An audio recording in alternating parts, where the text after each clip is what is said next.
What if the future isn't just about AI? Welcome to Science Unplugged, where we innovate faster for a sustainable future. In a world driven by technology for a greater cause, innovation goes beyond limits. Imagine a reality where curing diseases and eliminating hunger are not just dreams, but achievable goals. Progress is redefined by the impact we create. The rapid pace of innovation paints a future where AI transforms from just a tool to a driving force for change.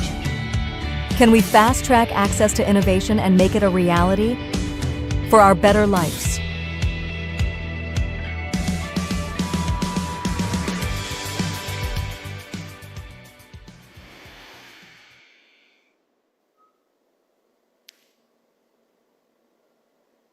Welcome to the Science Unplugged talks, when we seek for the answer, how we can innovate faster and how we can actually respond to the problems that we have, the challenges that we are facing with the new technology, with you, young generation, on board.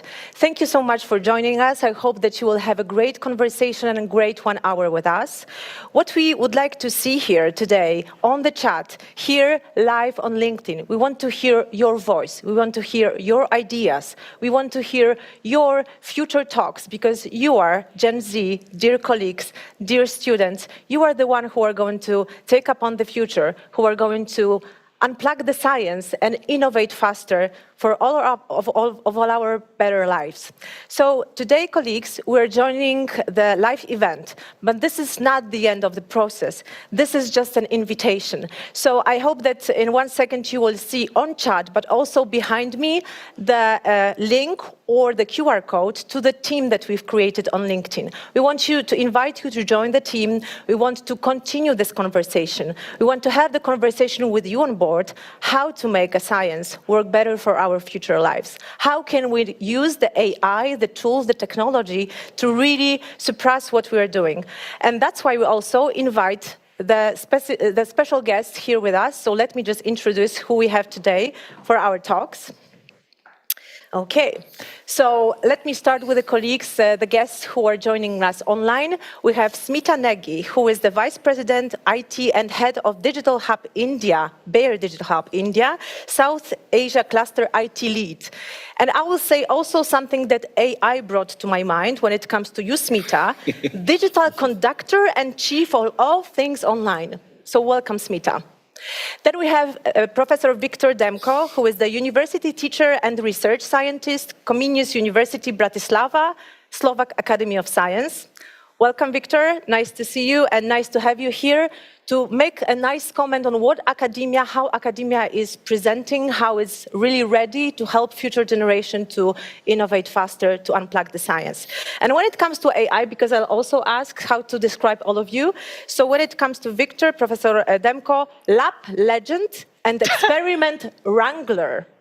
Okay, and now let's starting with, to my left, we have Simon Johannes Bridge, who is the President and Managing Director of Bayer here in Poland, and also East Europe CFO lead, so a finance guy. So I'm curious now. So when it comes to you, it's money maestro and cash flow captain. I love it. You love it, right? So this is a new way how you're going to introduce yourself. Indeed. Elevate, repeat, guys. Okay, and then we have Janina Bong, who is an expert in edutainment, science educator, propagator, but also a social media influencer. We know all of you, Janina, here in Poland especially, and also she's an author of books and a TEDx speaker. And also when it comes to you, you, Janina, you also ask, and you are a curiosity ambassador and science whisperer. Oh, it's so going on my LinkedIn. Perfect. Perfect. Okay, so I will send it to you afterwards. And of course, we have our Gen Z representative. We have all of you on LinkedIn. So you are our representatives. You are our audience. You are our guests. But we also invited a person who is represented here to hear you, all of you, in our discussion panel. And so welcome Mateusz Laudan, who is our AI engineer and D-Hub Warsaw here in Poland, but also from the AI, Mateusz is tech futurist and AI dreamer. I would agree. All right. Thank you for the invitation. Okay, so all of the things are happening right now and going to LinkedIn. I'm sure that we will use it in an elevator pitch. But let's not let's say, leave the area of discussion. What I wanted to have today is to basically respond to the question, or somehow to try to find the response to the question, how we can unplug science. We have all of the different backgrounds behind us, we have all of different knowledge, and you also who are listening to us, you have your own area of influence. So while you are thinking about what kind of question can I ask, what can I do, what kind of ideas I can have, please think about them and put them on chat. We'll then be also looking at those and taking the questions from the chat and ask to our colleagues, panelists here. But let me start with you, Simon, because you are just on the left and this is how it starts, right? So obvious. So Simon, you were working for Bayer, right? So what kind of innovations we're talking about when we are talking about scientific innovations? There's something that is really bringing a change to our lives. What kind of things we can think about? So many, but first of all, warm welcome also from my side. Thanks for the nice introduction from you and the AI. So Bayer, as you said, our mission is health for all and hunger for none. So, and this can only be delivered with innovation. As many of you know, we have been around for more than 150 years. So in order to deliver that promise, innovation has to be part of our DNA, part of our genes. And you ask for some concrete examples, right? I mean, health for all. Health normally starts with self-care. So it's not only that you go to a doctor when you have some issue, but that you take care of your body. And there are so many innovations that we have been delivering to the market, different efficacy models, better designs and better ways how to use the products. That's a very small example. Then, of course, everybody thinks from a pharmaceutical company, innovation happening in the lab, science, you mentioned it. So recently there's lots of talk about cell and gene therapy, where you can actually not only cure the symptoms, but you can actually really cure the disease.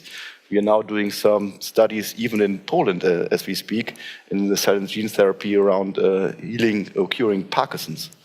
Then hunger, so nobody wants to be hungry, so we have lots of innovations in the field of crop science. So that is about better chemicals, better ways how to treat and take care of our plants. But more importantly, and to make a segue also to our colleagues from the D-Hub, we have also innovation around technology. So to find out what is the soil quality in a certain plot of the farm, what kind of seeds to use, what's the weather going to be like, and so on, so that we can really help our farmers to make the best decision on how to use and treat their land. And then, of course, there's lots of innovation in seed material as well. So to use new technology to find out what's the best seed. So what is the best seed in dry condition? And we all know about climate change. So what is the best seed that we can have the best yield on a certain area? So there's so many examples, and you hear me talking and talking and talking. But this is also an invitation to you on the phone or wherever you are joining from, to this Gen Z. So innovation, from my point of view, doesn't only happen in a lab or science where some scientists are doing something, but innovation happens also now in the digital area. We are also doing a big change of our operating model in Bayer, which is called dynamic shared ownership, which, if we talk about innovation, is asking everybody to think and innovate how we can better serve our customer and to really enable and empower everybody to take part of that, and not only some scientists in a lab. So, and that is a big invitation to also Gen Z to take part of that, to join us and help us with this innovation, or even do it in other fields that you are working in. Yeah, because this is a very clear thing that you said, because sometimes we think that when we're talking about innovation, it has to be this hard science, or even this technology, this AI. If you're not an engineer, you're not really bringing an innovation, but this is not true. Because, you know, when there is an innovation, I don't know, a cure, a new seed, a new plant has been designed, but somebody has to use it. Somebody has to understand it. Somebody has to be not afraid of it. So we are talking about so many areas that we can influence with our scope of responsibility, our ideas, our, superpowers, because we all have it. And I think that this is what I want to take upon, and I see Anina always looking at me, and I know that she wants to say something, but let me just give the floor for a second to Mateusz, because then I think it's a really nice segue to you, because you are actually the one who is seeking for this innovation, right? Like digging into the code, AI engineer, or how AI called you, curiosity AI, God. So what is that you're actually doing, and why this idea of doing the things? Why not only playing with a video or something?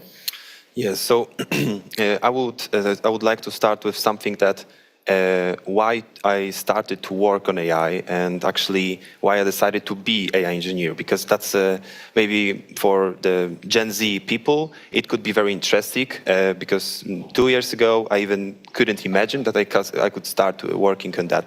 So I would like to build a bridge between what you, Simon, mentioned. So before applying to Bayer, I was a little bit afraid of AI, about what kind of future will bring, whether there would be also space for me, for young talent. Maybe there will not be space because AI will, make all of the things, all of the jobs instead of us. So I decided to harness AI, and I decided to apply to an organization which invests in first young talents, but also invests in a place that I can learn how AI works and also how to contribute to customers by providing value. So this is why I'm here as a junior AI engineer. And now in Bayer, I contribute to customers by providing these values by planning of solutions. And now also, Simon, to what you mentioned about pharma, about crop science, now also been working on the project which relates to speed up medical image analysis with AI supports. So that's one of the projects that I've been involved in. Another is about building agentic AI solutions for plenty of specialists in Bayer to provide and to speed up the way how we can retrieve knowledge about drugs, about diseases and other stuff. So I would say the AI is innovation, but also it can have some pitfalls, and we should also analyze two coins. Not only that there is innovation. Innovation has also something which can lead us to failure, but also to success, and we should remember that. But is it basically the tools that you have been mentioning about? Is it going to make it faster? So, for example, if there is an incurable disease that we are now thinking about, right? Just thinking, imagining. Does the tools that you can bring as a data engineer, is it going to somehow help us to discover a new, maybe cell and gene therapy to cure uncurable? Is it something that when you are, joining this organization, thinking about it? When joining an organization, I have to say, honestly, it wasn't my first thought. My first thought was, I just wanted to harness AI. But when I joined and when I seen the entire, the environment where we and Bayer could work on that, there was like, okay, that's something for me. I can contribute and I can somehow help in, not only generate Gen Z people, but also older people with all of the problems like diseases and other stuff. So that was my second thought, not first one. Okay, good. But it appeared at some point. Yes. So I think that, Smita, I have a question to you, because then we have Mateusz here sitting, but then you have a lot of amazing experts, not only Gen Z, but also from different generations, who are actually every day, right now, while we are speaking, working on the solutions for health and nutrition, right? So just when you're looking for the talents, when you're looking for the Gen Z, what is the thought in your mind? Where you're looking for them, what you want to cure, what you want to find, and how we can help, so that everybody who is watching us today can do something better, new thing, new innovations, bring something to life tomorrow. Thank you for this question, Alexandra, and thanks for having me here. This is a fantastic platform. When I look at the kind of conversation we are having, starting from the purpose which Simon emphasized to the toolkit which Matthias talked about, and I think when we're looking at the people who actually contribute in this journey are the ones who are curious and courageous. We will have failures in this whole journey. If you look at the value that we create in terms of the business, it takes a whole learning curve. It takes multiple years. It can take multiple months. It can take a couple of weeks. But in all of this experience, the courage plays a big role. Curiosity plays a big role. And being that inquisitive self where you can say, okay, if this is not working, what else can work? Why am I working? How can I tie back to the purpose? Because what Matthias talked about was, of how do I solve the problem? What Simon talked about, what to solve the problem. So connecting those two aspects and understanding the impact that you're bringing on to the customers, to the patient, to the farmers, that is the biggest driver when we look at the talent. And today's talent is, it amazes me because they constantly challenge you, not just by technology, but even by the thought process. So I'm very, very motivated by this kind of a conversation when I hear that what are the kind of talents we're looking at. I think age is not a limit at all here. Region or culture is not a limit here at all. It is all about the thought process and mindset that we bring in on to say, let's solve the problem and why we are solving the problem. That creates a change and that brings the impact.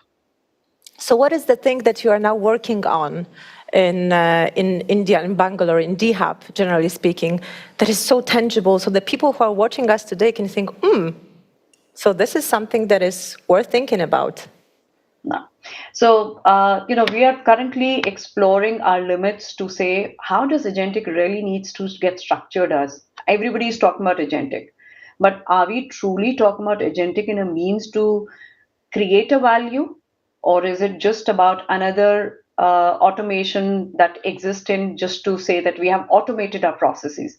And I think that's a differentiation we are ourselves curiously looking at, which can replace the monotonous, manual work in terms of creating a value so that the time and effort which we have been focusing on doing that manual effort can start focusing and shifting on a value generated effort.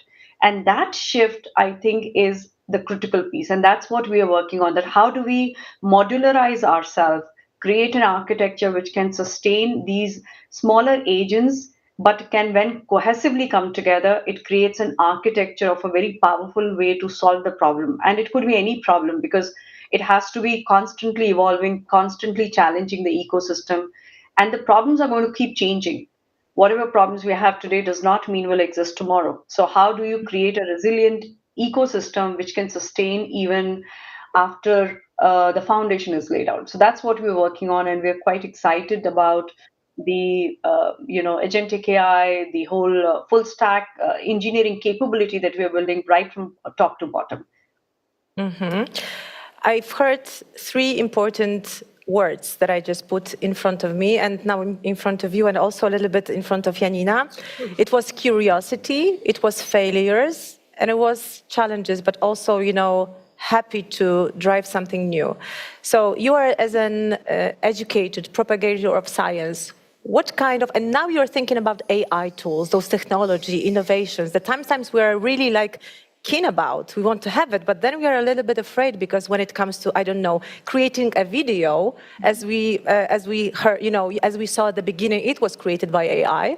So that is fine. But when we are talking about innovations, as we are speaking today, right, to health and nutrition, a little bit, we are afraid at least. So what is your feeling behind that? What we can do?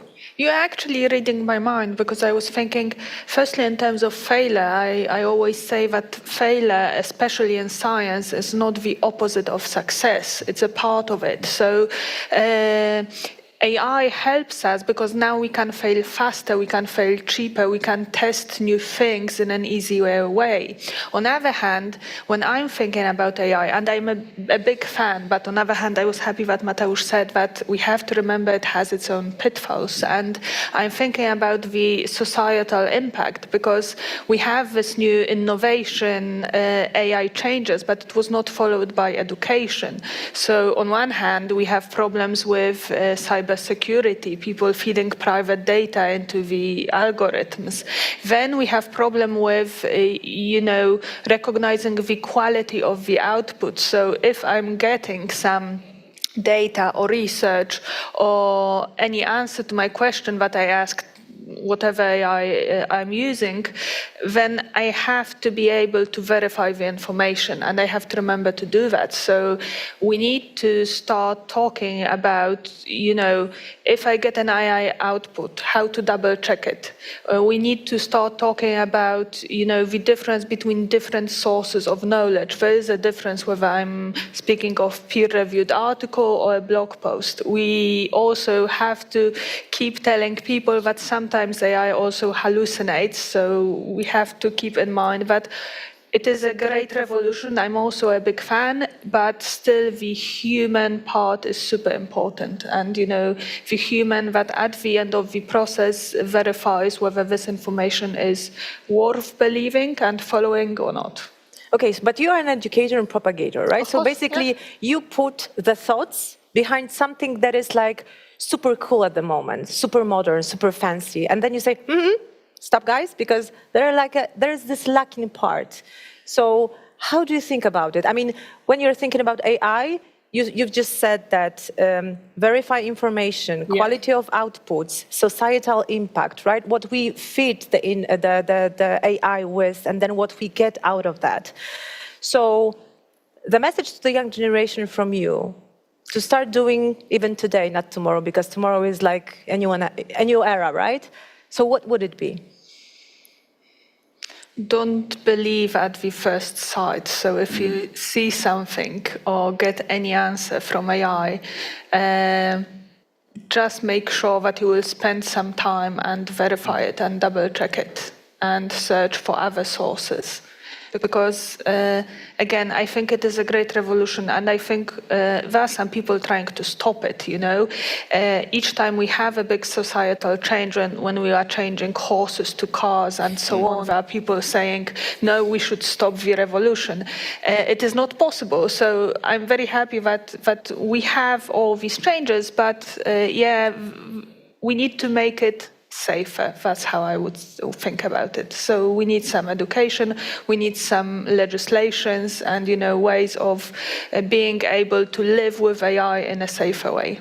And I really like what you've said at the end, because you've mentioned education, right? And we have Professor Demko with us online. So this is actually a question to you. And uncomfortably, I will ask it as you representing, let's say, academia, education system. How you, as educators, professors, academia, how we are actually ready with providing the tools and solutions to the young generation.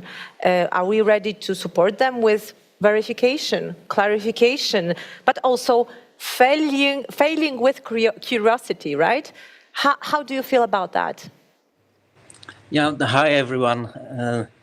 Yes, absolutely.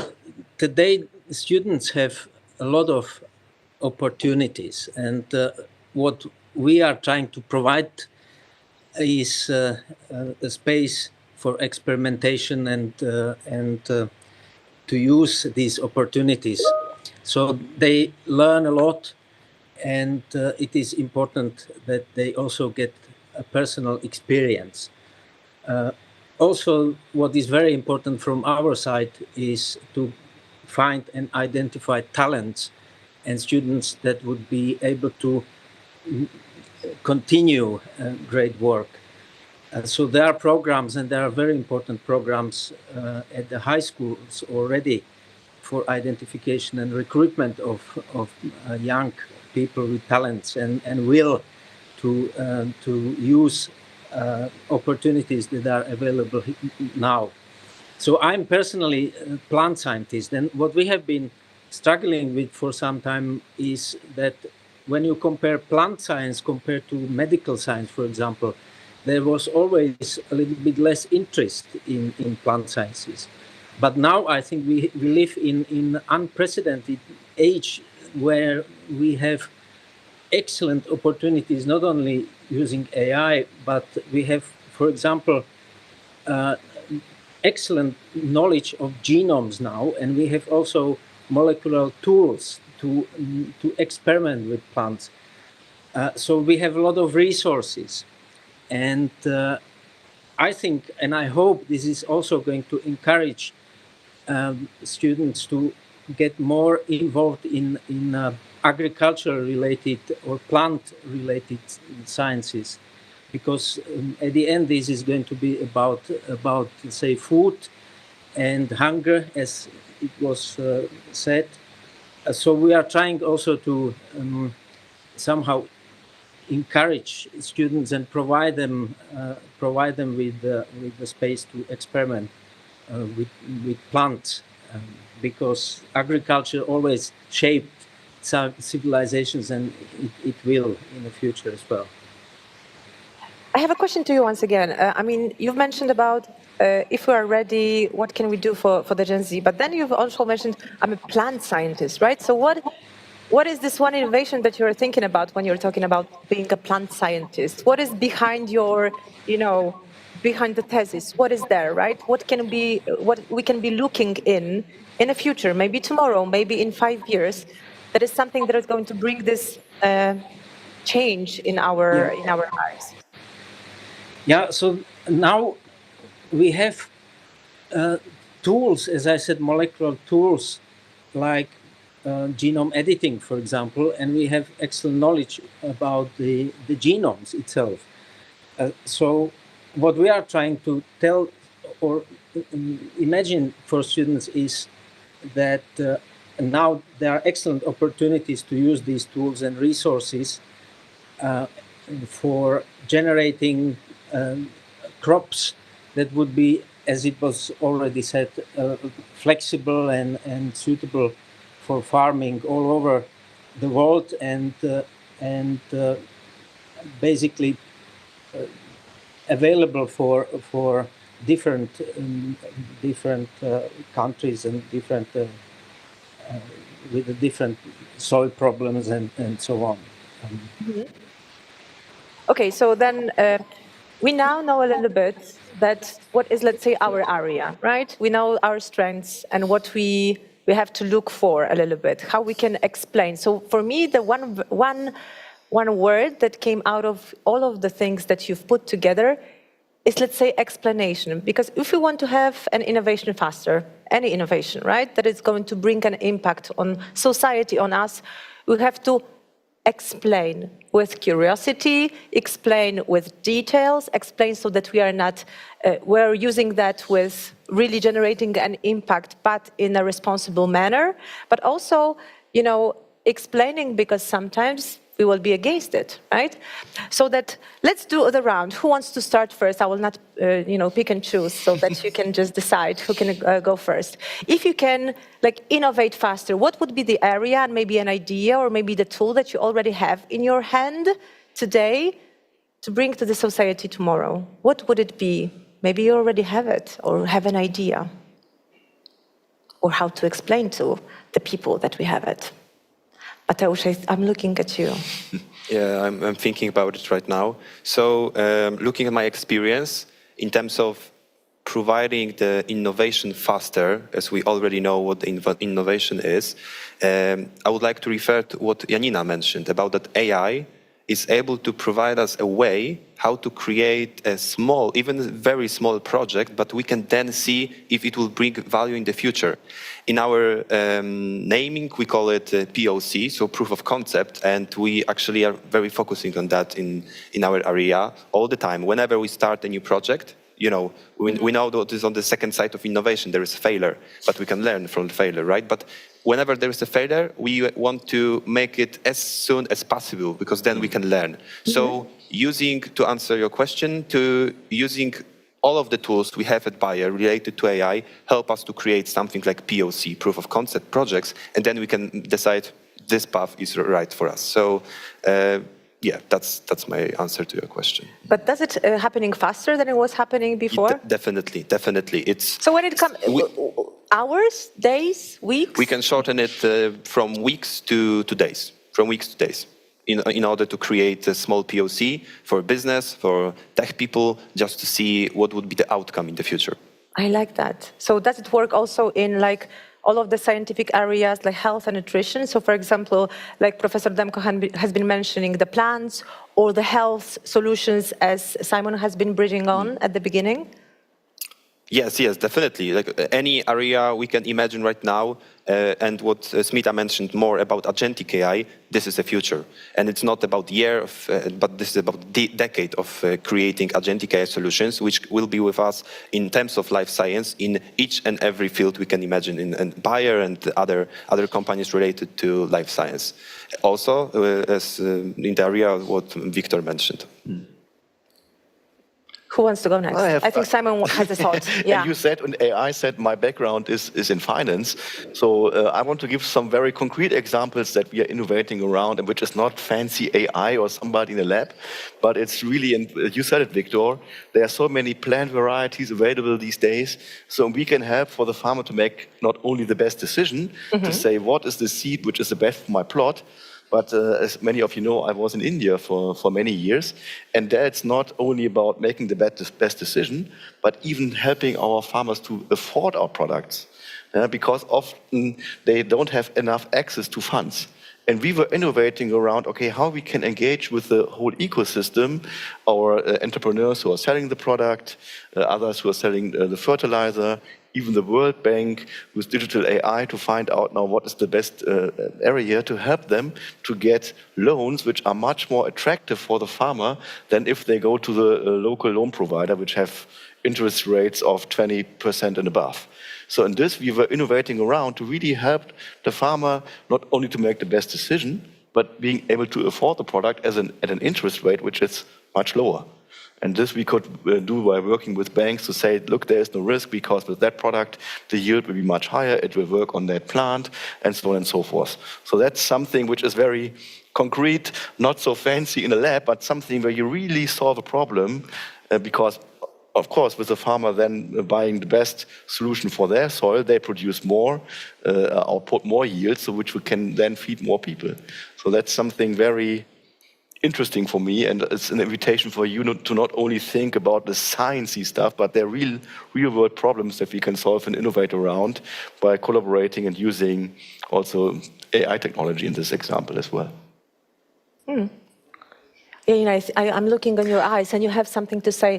You're always good at making people laugh, so you can also dig a little bit. No, I don't know if it's funny. I mean, no, I'm thinking because for me innovation is very close to creativity, and I actually like to think that when we are using AI, we can automate all the processes that are boring, that sucked out the energy out of us, and that leaves us with more space to be creative, to ask better questions, to search for more unusual solutions. So I'm actually really excited when I'm thinking about the cooperation between human and AI in thinking of new ideas.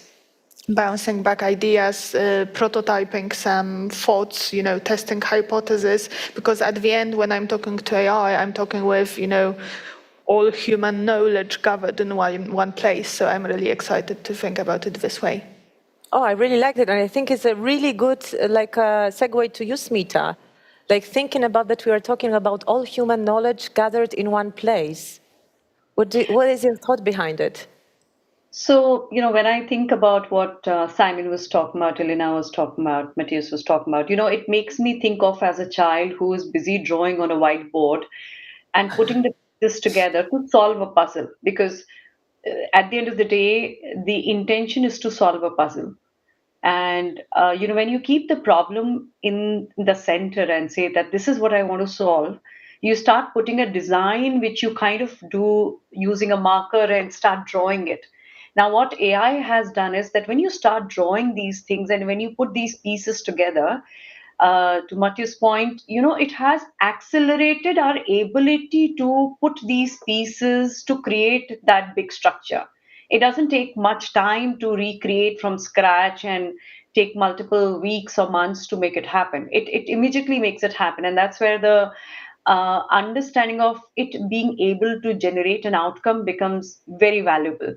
If it doesn't change, you can just do a plug and play and move another piece which fits into the Lego model and create that final outcome that you wish to do. So I feel that's where, when you start putting it through that lens, it becomes much easier and more fun to generate what is that outcome you want to create, whether it is to the farmers to give a loan at a very low interest rate, or whether it is to design a drug where you do the clinical analysis, clinical trials on a molecule over a period of time.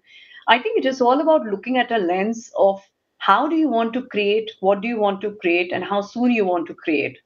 And that's it. You either will have a very good outcome or a failed outcome, but either of them will have a lesson to learn. Okay, how should I move next? How quickly can I jump to the next approach?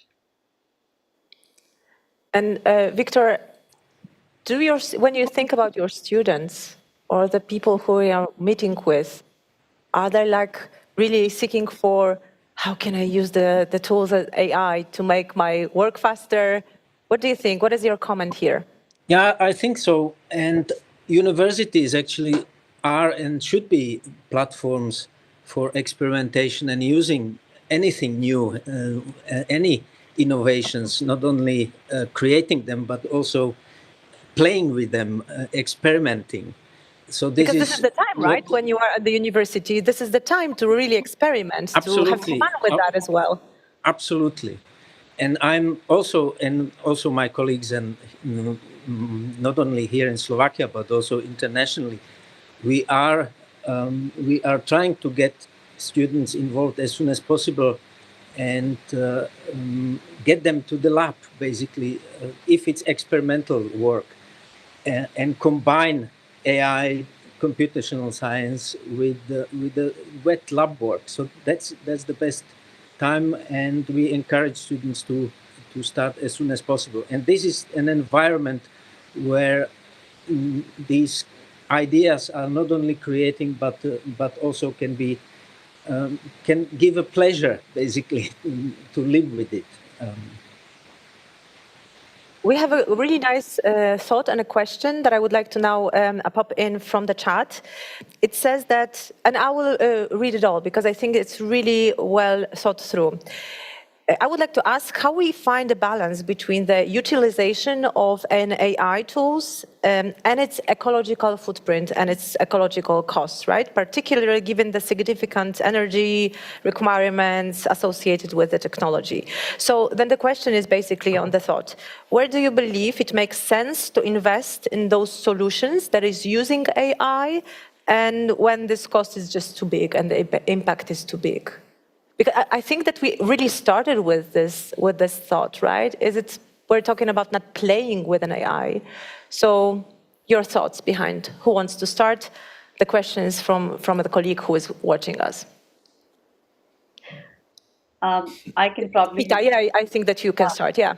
Yeah, so I think, like I said earlier, it's going to be very important to really see what problem you're solving. Because if we are not very clear on the problem that we are solving and we just jump into excited by the technology, we'll probably end up creating more of a problem than a solution that we desire to do.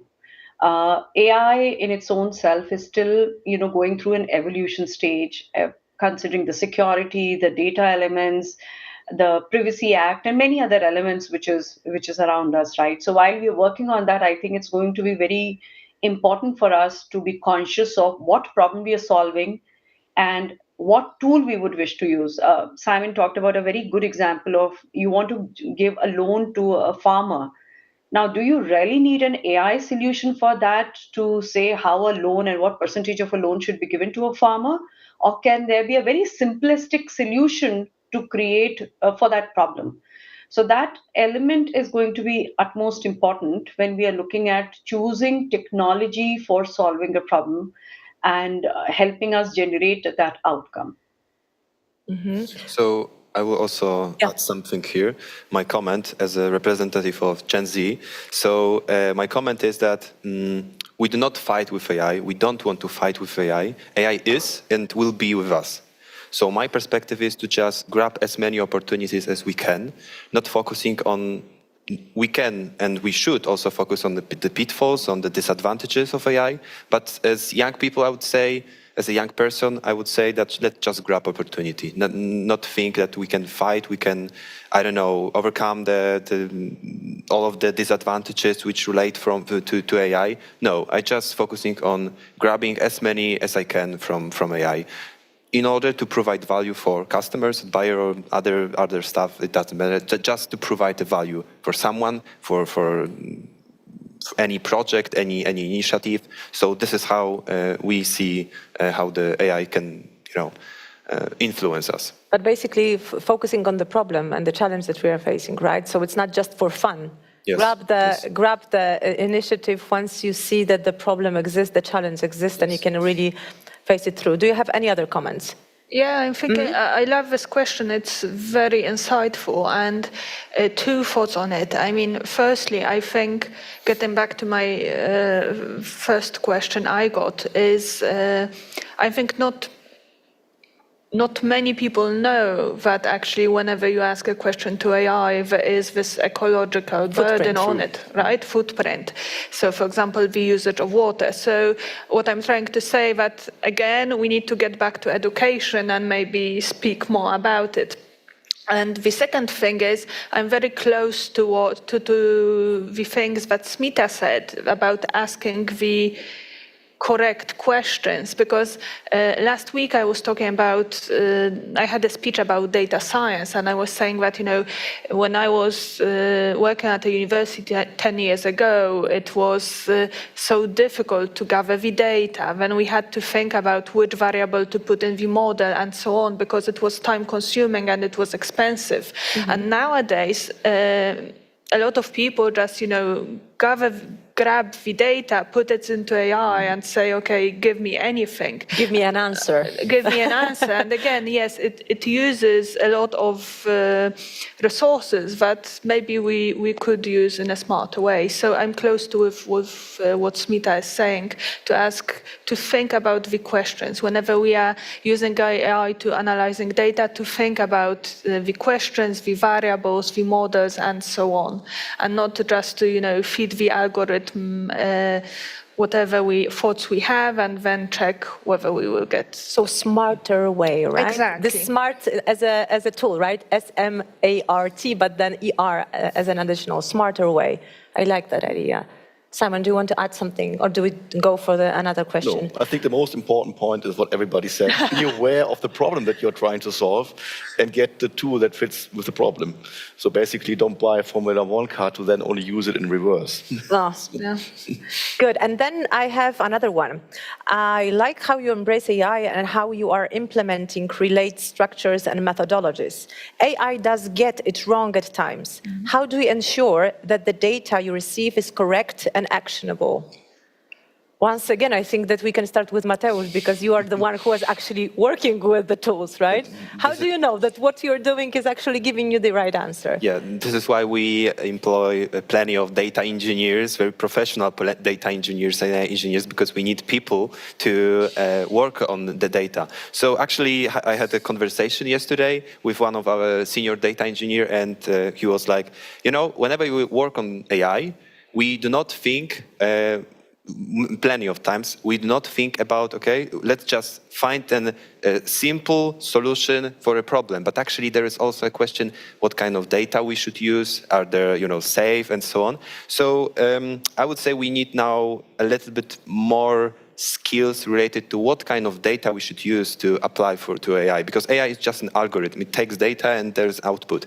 So we should focus more what kind of data we want to apply to AI. So we need more professional people, not only AI to decide what kind of data should be used, but people. And here I can build a bridge to human in the loop. So we need people, professional people, to work on AI in order to decide what kind of data, what kind of algorithms we want to apply. Any other thoughts? Smita, do you want to add something on top? Because I think that you also blinked. No, absolutely. I love the thought which Matthias said. I think I totally agree with that, there is a shift in terms of looking at the building blocks. Again, I'll probably go back to that. Like, as he mentioned about data engineers as one of the important building blocks, right? How does data being the core of it is going to flow around it. So a lot of it depends on what are the pieces that we are putting together, how we're putting them together to get the right answers. So today we have AI, tomorrow we might have XYZ, right? The world is changing very fast today. We might have a very different technology, taking us on this journey. But these foundational pieces on which everything is sitting, right from your data elements to a way to render that data to your end customer, they will always remain there. Whether you use the visual of the screen of a windows or whether you use the smart glasses now to be able to deliver that, but it is still rendering it back to the customer to consume that information and make sense out of it. So I think those building blocks are going to be key. And the shift, which very nicely put in by him, is also about not just technology but about and the articulation of those building blocks into what kind of capabilities we need. And that's what engineering is all about. It's just that there is a shift in how we were looking at engineering 10 years back, how we are looking at today, and what we would look at 10 years later. I would say right now to all of you sitting here with us in the office and on the stage, online and offline, is that we have so many universities joining us, like people like actually taking this 1 hour together as a colleagues from the universities. Thank you so much, all the professors who decided to do it. And one question is actually coming from the Ukraine, from the State Agrarian University. Thank you guys for joining us. So the question is, I think artificial intelligence currently looks like an automated intelligence. What do you think? But I think this is what we've all been saying, that as a scientist and as a human, you have to be very critical. Even though you should be curious, but you really have to be critical and don't take a solution which is coming out of a system which by design you cannot understand how it came to that conclusion. And I'm sure, I've had this example where I was asking for a restaurant to go to in a certain city, to an AI, and only then finding out it doesn't exist. So, and especially when you are working on innovation for treating diseases or changing plants, zoology and so on, you have to be even more critical to really ask different questions, be aware of the data that you're putting in, but also always challenge the output to say, okay, is it really true? Can I look at it from another direction? So that is very important, to be, of course, curious, but also remain critical and try to understand how it works and don't have something which is autopilot, because then you have also some risks that you might face. True, but I also think that with this question we're talking about a little bit, and this is also to you, Mateusz, maybe you can have a thought of that, or you, Smita, because I feel like even with what we as Bayer are bringing, right, when it comes to AI tools or solutions, technological solutions for farmers, not really automation solely. It's like basically picking the right choices, taking all of the data that you have and bringing the best answers. How do you can comment on that? Artificial intelligence itself is not about automation, because automation needs something where we can say we can use minimal human intervention. But with artificial intelligence, like plenty of chatbots we have now, we give a prompt and there is an output, right? But they need people. Automation AI, I would say, is about agentic AI. So we have an agent who has capabilities to use external tools, and there is a minimal human intervention. So I would say AI is not automation, AI is just an algorithm, but with external tools and with our help, like the people help, they can be automation. But then there are agentic AI, so agents AI. Okay, we have another question coming from the chat. Super cool, guys. Thank you so much. What are the 3 key domains in healthcare and precision medicine in which AI will be most instrumental in the next few years, according to you? Smita, do you want to start? Sure. I think, building on to whatever we've spoken till now, we need to look at what does the benefit of AI. Benefit of AI is acceleration, right? It is about the various inputs that you give and the kind of outputs it can draw from multiple sources in a much faster, compressed way. And third is, of course, the correlations it can draw out, which would probably take a lot of time for us to, compress all that information in a very small amount of time. So when I look at, this is a fantastic question about healthcare and precision. It will be a lot relevant in how do we look at, let's say, a protein detail. How do you look at a cellular detail, which probably a human may take a much longer time to dissect and kind of summarize that information over a period of time. How about leveraging technology to really solve that problem? I think that is where the human mind and technology, when they come together, can lead to leveraging technology in a faster way, and the focus that we need to draw, leveraging these three potential levers. Other is also, if you look at the compression of data, we've talked extensively on the data. That is going to be another area to leverage on this technology, where it can correlate multiple thousands and thousands of data in a much faster way and draw a conclusion out by the patterns which might have been built up over a period of time.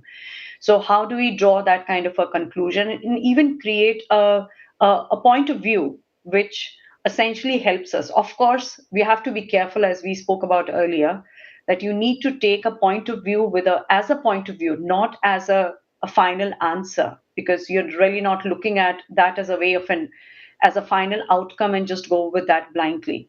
So a lot of these things are going to play out into our different elements, different spheres of life, and the problem statements that we have. But it essentially can be boiled down to a small electron, an atom, a nucleus, which we usually find most difficult to reach to. Any other comment from you? Okay, so if there is no comment, then I have let's take a last round of a question to you. If you can, with your own knowledge, your capacity, your tools that you have in everyday life, okay, innovate something and speed up the innovation to make it happen, what would it be? I know it's a tough one. Victor, let's start with you. Yeah, so for example, there was, if I would ask, what is the biggest challenge for food production or agriculture or plants, then I would use perhaps AI as a tool to give me some hints. And apparently production of safe food and feed and having healthy and safe agriculture would be something that I would definitely focus on. So we are going to have problems with the weeds, with different diseases, with different environmental fluctuations. So this is something I see a great potential with the experimental tool, because at the end, the biological system would always behave on its own. So it would always require tests and experiments. But AI and new tools could really narrow down the problem and speed up the process, as all of us said before. So we are creating a safe, sustainable agriculture that will feed us all. Thank you so much, Victor. Smita, how about you? You have every tool in your hand. This kind of a question, and it's a brilliant question, always reminds me of the Maslow's function, right? The triangle of needs. It kind of really takes me from bottom up to say that what is really are the biggest drivers for us, and where innovation can create a massive impact on us. Of course, we as an organization, and I can probably be a bit biased here, but can say that standing for the mission that we have, Health for All, Hunger for None, is itself a very powerful mission to drive for the society, for the changing world, and focusing on on a sustainable future for many more generations to come. So I think innovation can really create a huge value addition when we look at these dimensions and create an impact. That was exactly also my thought. So I'm very enthusiastic about this mission that we have as a company, Health for All, Hunger for None. So for me, there is not this one innovation, but we have to keep innovating as a company, as a society, to make sure that people have enough to eat and are staying healthy. So, and I think innovation in itself, you never know exactly what you're innovating for, but it's such a broad field, and that's what I like about innovation, that you have so many opportunities and things you can do. So for me, there's not only that one thing that I would like to change, but so many. Janina. I think I'm quite excited about the fact that AI can make science and knowledge more open to all, because so far, of course, we have plenty of worldwide scientific research, but it was hidden beyond the paywall. And, True. Access to those articles was very often very expensive. So, of course, if I'm working at a university, the access is somehow free for me. But, with AI, you don't have to work at a university. You have access to the whole bunch of knowledge, to the scientific articles for free and in a very fast way. And again, I know we have to be critical again, and we have to be able to verify this information. But I think this change that, all the scientific output can be possible to be reached by everyone, not only by the scientists and people who are working at the universities, is something very exciting. So we can all become scientists at some point. We can all, or our decision can be driven by, right? We can all try to find answer to various questions without first having to pay a lot of money to, get access to those articles. That's what I would say. Amazing. Mateusz. I also now have one thought that came to my mind after what Janina you mentioned about this innovation. So if I would have all of the resources I have to, apply to something, to a certain innovation, it would be to create a personal teacher for each and every for us, because thanks to that it brings flexibility. I can learn plenty of things. I can learn actually whatever I can, and maybe thanks to that I can in the future somehow contribute to something within the organization, startup, whatever. So I would like to have a personal teacher, personal assistant to learn any skill I want. I like that. I like that, really. So, and now I would like to, let's say, for the end of our discussion, to a little bit think as AI. Okay. Oh, you see, so there is like a small quiz that will come, not a quiz, but there is an exercise, brain exercise to all of you. Okay, so now we will be creating something, and this is to all of us. The people who are sitting here in the office with us, but you will be responding. And I also wait for the responses on the chat, so just feel free, be creative, work in teams, in groups, but you have like 10 seconds. Okay. Okay, cool. So Janina, take a challenge. I hope that you all take a challenge. What is the challenge? Okay. It's like, I will just explain. Okay, so you'll get some pictures, and then you have create a thought. So we have light bulb, dog, flower, piano, and the soup. What comes to your mind when you see this? 10, 9, 8, 7, 6, 5, 4, 3, 2, 1. Mateusz. Each and every word separately, or No. One thing. One thing. My holidays. Cool. Oh, lovely. Yes. Janina. I'm thinking about a robotic dog that can take some house chores, so can cook, play piano and stuff like that, and do some house maintenance. Oh, cool. Simon. I like both thoughts. So to have a nice holiday with an automatic robotic dog. Help you to prepare the soup, and by the way, also play the piano. Okay, so dogs will prepare soup. Smita, how about you? What is your first thought? I'm already on a cloud 9 with the kind of storyline the three have created there in the studio. So, but I would say I'm extremely elated and joyful, and wish AI can do all of these things, and I don't have to worry a thing about it. Oh, cool. Victor, how about you? Well, when I look at maybe warmth and comfort, yeah. Comfort. And this is actually, because I ask AI to analyze it. You know that Victor was the best one, so you're already thinking like an AI. It was a warmth. Is it good or bad?